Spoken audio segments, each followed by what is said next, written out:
Daily 30 documentary film.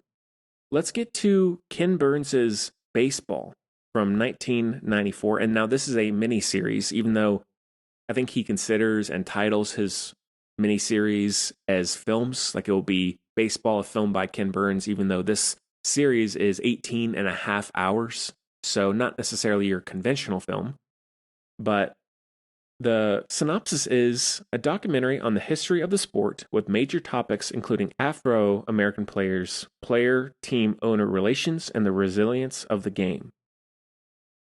So, for anyone who might be unfamiliar with Ken Burns, the documentary filmmaker, I highly encourage you to check out his incredible body of work.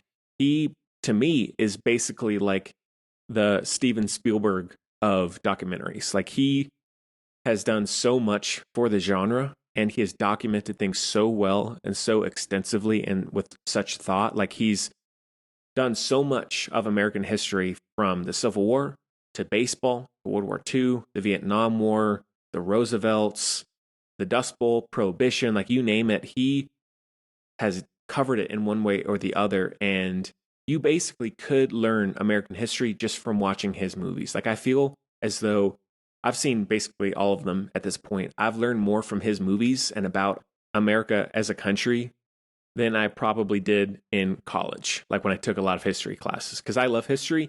And despite all of that, I feel like I've learned more and was affected more by his movies and shows than in school. So I think that speaks a lot to his work and to his style. And he really, not to make it sound boring because it isn't, he's sort of able to take a museum and put it on screen, but in an interesting way. Like his films and his style is very meditative in a sense. Like you can just kind of throw it on, and whether it's really funny moments, really sad moments, really thoughtful or scary moments, whatever it is he's talking about, there's a sense of like you just let it wash over you, and you can take as much or as little as you want from it because I think you get out what you put into it. But nevertheless, his documentaries are incredible. There's such richness and care that you really never see in film very often. So he is very much one of a kind. And talking about this one more specifically, I grew up loving baseball. I still have a nostalgic love for baseball and I still really enjoy it. I don't really play it anymore, but I grew up loving baseball. It was really my go-to escape and my go-to sport. And it did so much for me when I was growing up. And I saw this probably for the first time in high school, I think, when I was just getting into Ken Burns' films.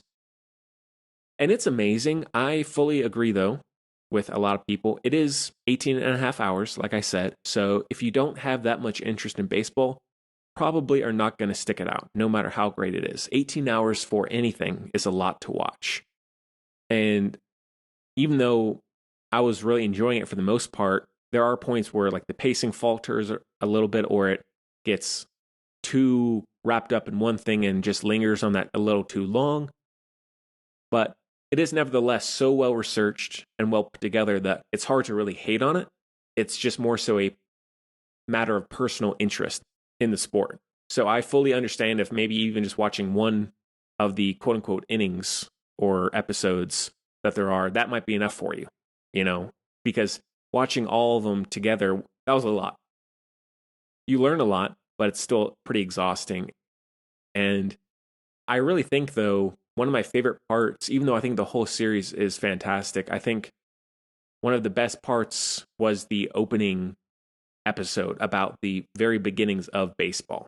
And I never even imagined that it went back as far into history as it did. I didn't realize that. And it's so interesting to see how the game actually began, who was involved, what sort of competitions and games and leagues were created when it first started, and how people came together. I thought all that was really interesting and how it really did become this American pastime. But then also later on in the series, it gets into people like Jackie Robinson and all of the racism that he and many other black players received when they were trying to play in the leagues. Then also other big players like Joe DiMaggio and Babe Ruth. Like it's so well covered across the board. Like I don't think they miss one piece of the game in terms of the history of it. So if you are at all curious, even if you don't end up watching the whole thing, I would highly recommend that you check it out. And if not, go check out one of his other films because there's got to be something in there for you. I'm sure that there is. But I will always love Kim Burns. I think he is an American treasure for what he's done. And I've learned so much. I've felt so much from his films. And I hope that he continues to make documentaries for decades to come because there's no one else like him. So that one is a heavy 5 out of 5.